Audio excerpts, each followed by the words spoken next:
Good afternoon. How's everybody doing? Good? Great? Come on, a little bit of energy.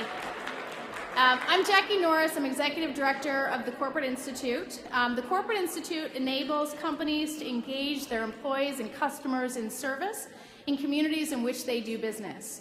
It's the go-to organization providing resources, consulting services, and on-the-ground activation to companies around the world seeking innovative, multi-channel engagement in employee volunteer programs, skills-based volunteering, and hands-on service. Never before in our history have we had more highly educated and skilled people looking for ways to make a difference in their communities. Increasingly, businesses and corporations realize that lending their most valuable assets, the time, talent, skills, and enthusiasm of their employees is good for society and for their bottom line. Through employee volunteer programs, corporations can help the nonprofit sector address the challenges of our time while simultaneously using volunteering as a recruitment, retention, skill building, and leadership development and branding tool. It's my pleasure to be joined by so many committed members of the community. And buckle your seats, because 2011 and 2012 will be an action-packed year for this community.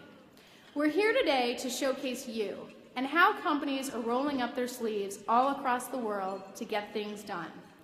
And what a perfect segue to our first speaker, Rosemary Byrnes, and the Citi team.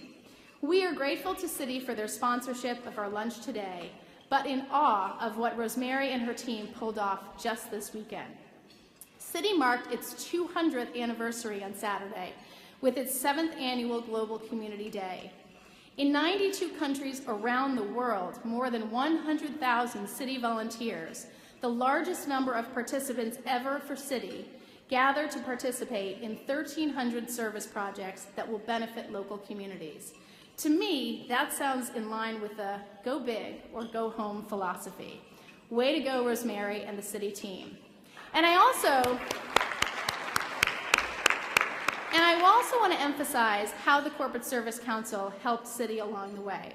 Some companies who had recently celebrated anniversaries or big milestones offered to share their learnings, the successes, the failures, as well as some tools to make it a little easier for Citi. And that is why this luncheon is so important, to talk about the value we have when we work together, while still keeping our individual competitive edge. Rosemary Byrnes is the Director of Communications and Volunteers at the Citi Foundation. Please welcome her to the stage and celebrate her recent accomplishment.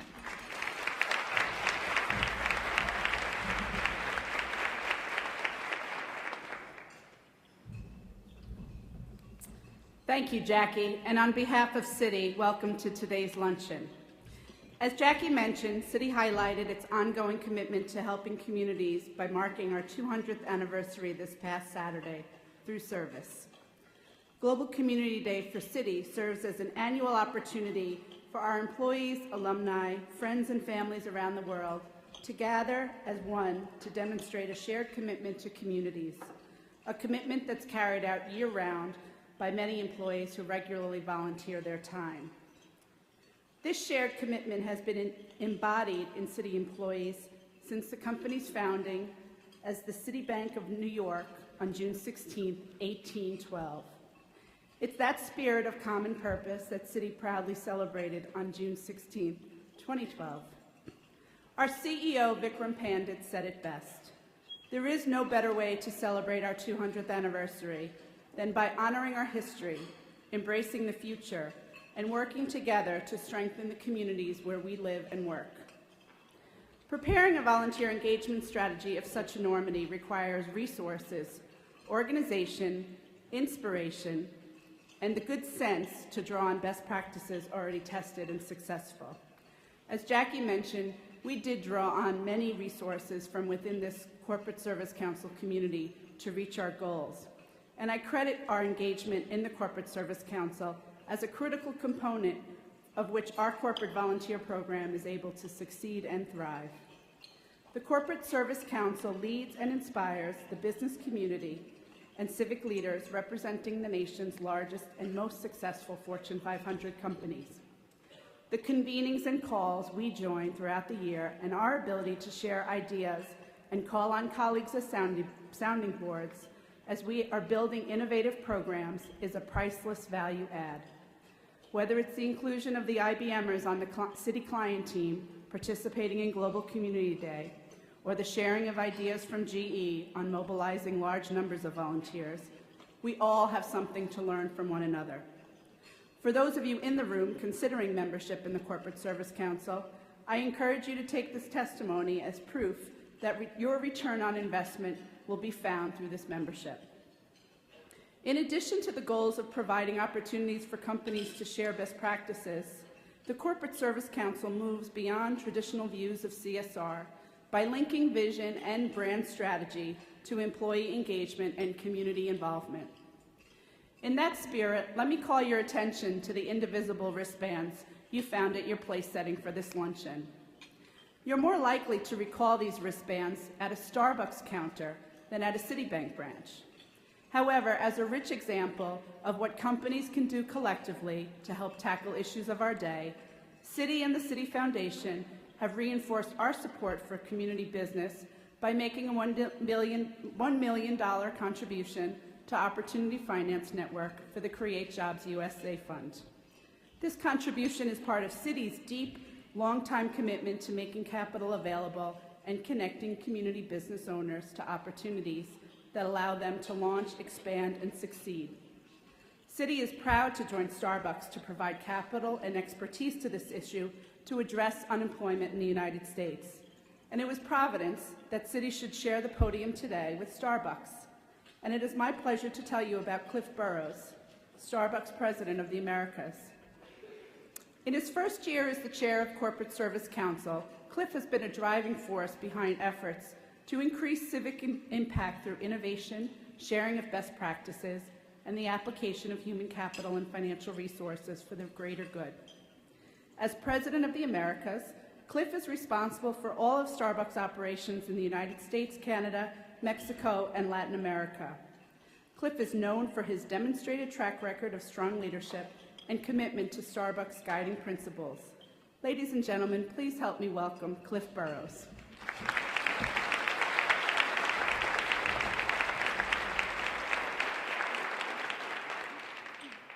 Thanks, Bert. 200 years. That is amazing.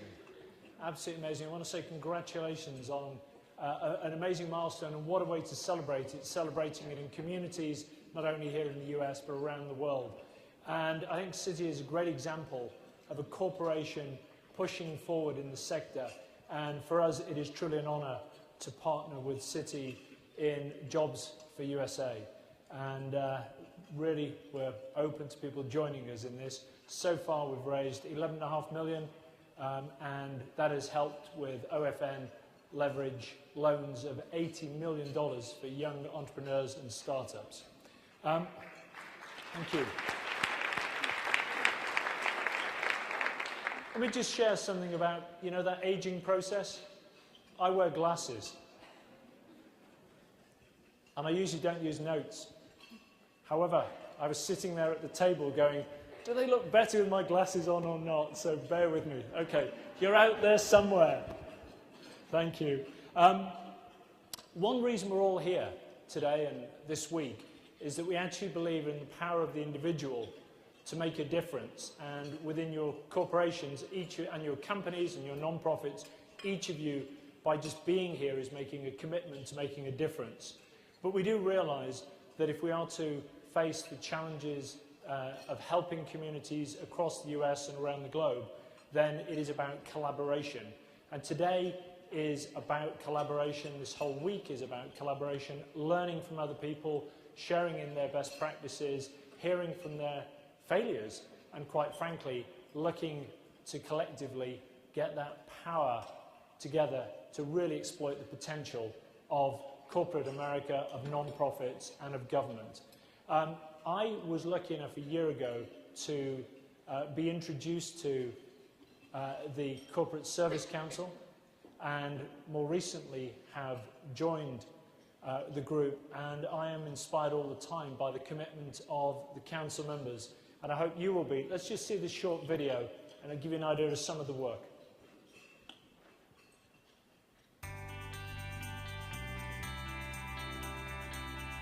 With the economy still struggling, our communities are continuing to face serious challenges. How do we close the gap between the have and the have-nots? We are witnessing a seismic change to the role, responsibility, and need of business and business leaders. There are so many people who need, so many communities who have need. We have extraordinary challenges. We have constrained resources as a society. And so the need for human capital and ingenuity and creativity has never been greater. Government can't do it alone. Working with nonprofit agencies, educational institutions, and faith-based organizations, corporations are uniquely positioned to bring their skills, assets, and resources to help change the current outlook.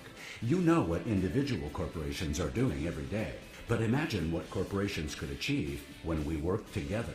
We could change the world. Increasingly, corporations are learning from one another and sharing to see how we can help make the world a better place. Understanding this limitless potential, in 2005, Points of Light collaborated with top corporate leaders to realize a unique opportunity to make a difference and launch the Corporate Service Council. The Corporate Service Council is the premier national platform for advancing corporate volunteerism, and its membership includes civic leaders representing the nation's most successful companies.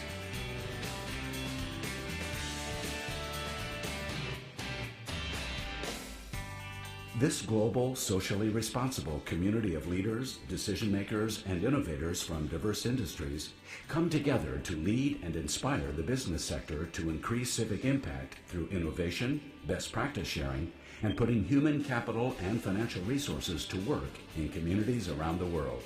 Corporate Service Council is of real value to myself personally and to Starbucks because it gives us an opportunity to connect with people across the US, from other industries, other disciplines. It's a great opportunity to learn leading practice about corporate social responsibility from other leading companies. We're able to share our expertise, our failures, and our challenges, our opportunities, and our successes. The Corporate Service Council is really important to Disney because it really helps knowing that we have other companies that we can talk to and be able to share best practices and learnings from each other. Members also understand that being socially responsible is not only good for their employees, customers, and neighbors, but is also good for business. It's going to add value to the bottom line. It also will do the following. It will attract and retain better people. People want to be part of something larger than themselves, and they want to work for a company that they passionately believe in and they trust. How we act is a reflection of how society will be. Our destinies truly are intertwined in a way that is inevitable and inextricable, and so we better start working together and for each other. Corporate Service Council, advancing volunteerism to change the world.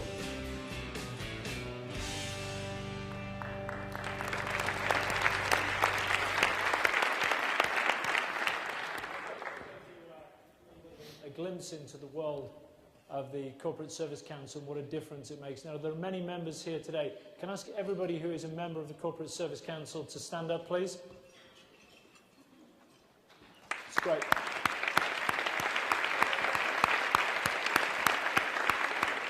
I want to thank you for your commitment and your support.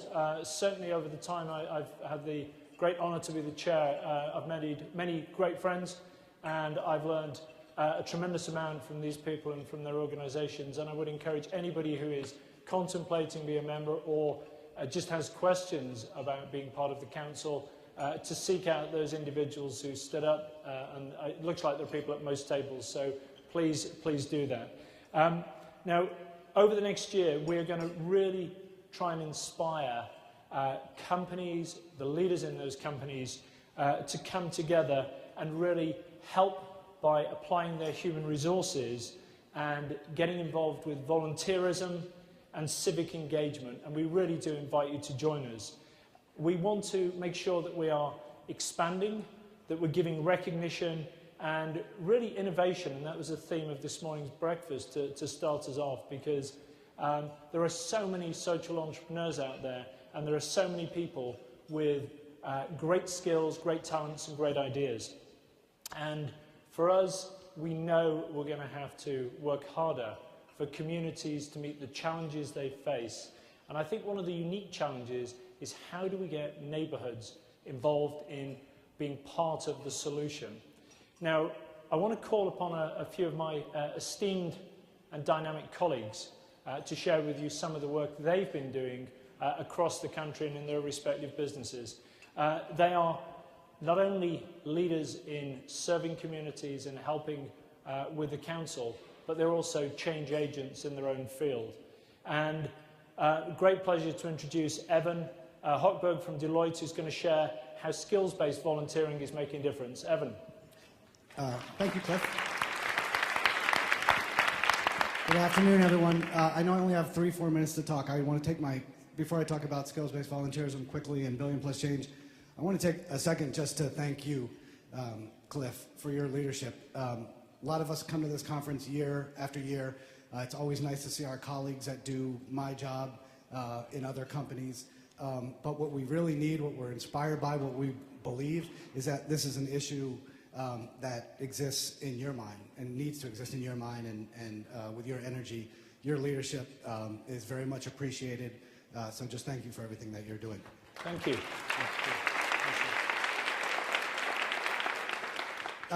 So I'm going to talk specifically, very quickly, about Billion+Change, which is an initiative that's got great government support, great foundation support, government support from the White House, from Senator Warner, great foundation support from the Case Foundation, and great corporate support from HP, IBM, Deloitte, and many, many other companies. 3 quick things about Billion+Change. One is, it's a big idea. We're working on a big idea, but it's a very viable and very simple idea. We've all been part of very big, very important, and very complex things that we're trying to address or trying to get done. This is a big idea, but it's a simple idea. And the idea is that we need to create a pro bono marketplace led by business. That nonprofit organizations, community organizations know where to go for cash. They can pretty easily tap into hands-on volunteers, but there's no transparency, there's no ease of access to get into skill-based volunteers. And so Billion+Change is trying to change that. Obviously it comes from a diagnosis. I was in a session earlier this morning.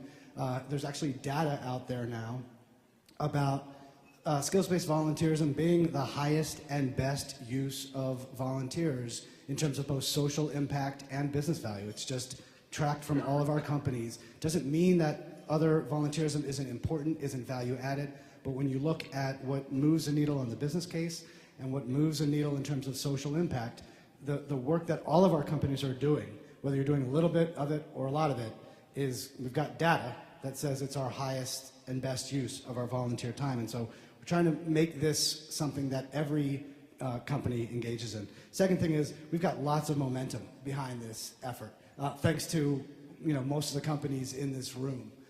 We are at, I think as recently as about 15 minutes ago, we're at 190 companies that have come on board. That's huge. I mean, that's a really big statement when you think about, the statement says we commit to develop or expand what we're doing in this space. I mean, it's both it's accessible, but it's still a meaningful statement. So we've got 190 companies. We are going to the White House on June 27th. And it would be great if ticket to get in is just that your company is pledged. Obviously, if you can bring your Cliff Burrows or your CEO, that would be terrific as well. Let me just end by saying this really is something for every company of every size and every industry to come on board. You don't need to be a Starbucks or an HP or an IBM or a Deloitte. We've got companies, 4-person companies of all sizes, all industries. And the whole concept of this is that we want to meet companies where they're at. We don't, the point is just to say we all need to go down this path. It doesn't have to be all your entire volunteerism program, but some aspect of your volunteerism program has to be developing in terms of what is that intellectual capital, what is that core competency that you have in your organization that the community really needs. And so I encourage you to pledge. Jenny Lawson is right next to me, and she's the best person to talk to in terms of how to get it done in your company. Thanks, Thank you, Evan. Again, great to see his passion for volunteerism. And now we go on to Gail Gershon from GAP, who's going to share how GAP and other companies are sharing research and best practices on best-in-class corporate engagement, I should say, and really this was as manifested in the Civic100. Gail, please. Thank you. Two quick initiatives I want to share with you. The first is Reimagining Service, and no matter where I stand, I'm going to have my back to someone, so I'll just spin and then I'll get dizzy. Reimagining Service, first of all, is a national multi-sector coalition. So this is a group that came together of corporate representatives, nonprofits, government representatives, and we had one primary goal, and that was when we think about volunteering, we want to convert good intentions into greater impact. So to really make sure that there's a lot of great intentions, and we think that's wonderful, but we think that's not quite enough. So a couple of companies got together, including Deloitte, Bank of America, Gap. That list has grown by a lot right now. I would encourage all of you to go to reimaginingservice.org. There are a couple of core principles that describe what this is about, how we think about volunteering, and just, some pretty basic, simple things that you can apply to your work. We don't look at this as a flip the switch approach. It's not going to happen really quickly. It's about thinking long term. It's a journey we can all take together. So there's also, I think, a one-pager back there. So that's Reimagining Service. The second initiative is the Civic100. How many of you, show of hands, have heard about Civic100? Okay, great. Oh, awesome. The Civic100 is a project that was kicked off by the National Conference on Citizenship. It is a survey tool that is looking at S&P 500 companies to really assess that company's commitment to use its time, its employee talent to drive a lasting change in the local community. So it's honestly really looking at corporate culture. The 100 companies that rank at the top of the list will be featured in Business Week in November. And I would encourage all of you, if you're with an S&P 500 company, go to civic100.org. The survey tool is open until the end of July. And even if you're not with an S&P 500 company, check it out, because I think it will give us some guide rails, a little bit of a roadmap to look at how you might incorporate some of these practices into your work. Thank you very much. Thank you, Gail. And now I'd like to turn it over to Diane Melley from IBM to talk about how companies are coming together on the ground and making a difference in their community through the corporate volunteer councils. Good afternoon, everyone. I think what Cliff talked about, the Corporate Service Council, we see that value at the national level of us all convening, sharing best practice, and really learning from each other. A very important resource that's been in place for a number of years for all corporations are corporate volunteer councils. Those are the same model at the local level. So there are 80 councils spread throughout the United States, in major cities and in significant regions, where many of us in the room are running global programs or national programs, but how do you ensure that the implementation and delivery of what you've envisioned in the true impact that you can have in communities comes to life? And that's by having the companies convene on the ground at the local level in these corporate volunteer councils. They're very effective, and across the board have begun to make that shift to really tie to the city or region's social issues. I think many of you were at the kickoff this morning of the corporate track when the Central Indiana was recognized as the 2012 CVC of the Year. That group of local companies, many of which are national but are implementing their programs at the local level, came together. They're not competing with each other. They looked at the issue of fourth grade literacy in their city, and they're now coming together collectively as companies and delivering 500 volunteers into 21 different schools to the fourth grade to really attack that issue. We see other cities like Philadelphia, where the mayor and the city of service, chief service officer, have really elevated high school dropout rates as a significant issue for that city moving forward. The CVC in Philadelphia is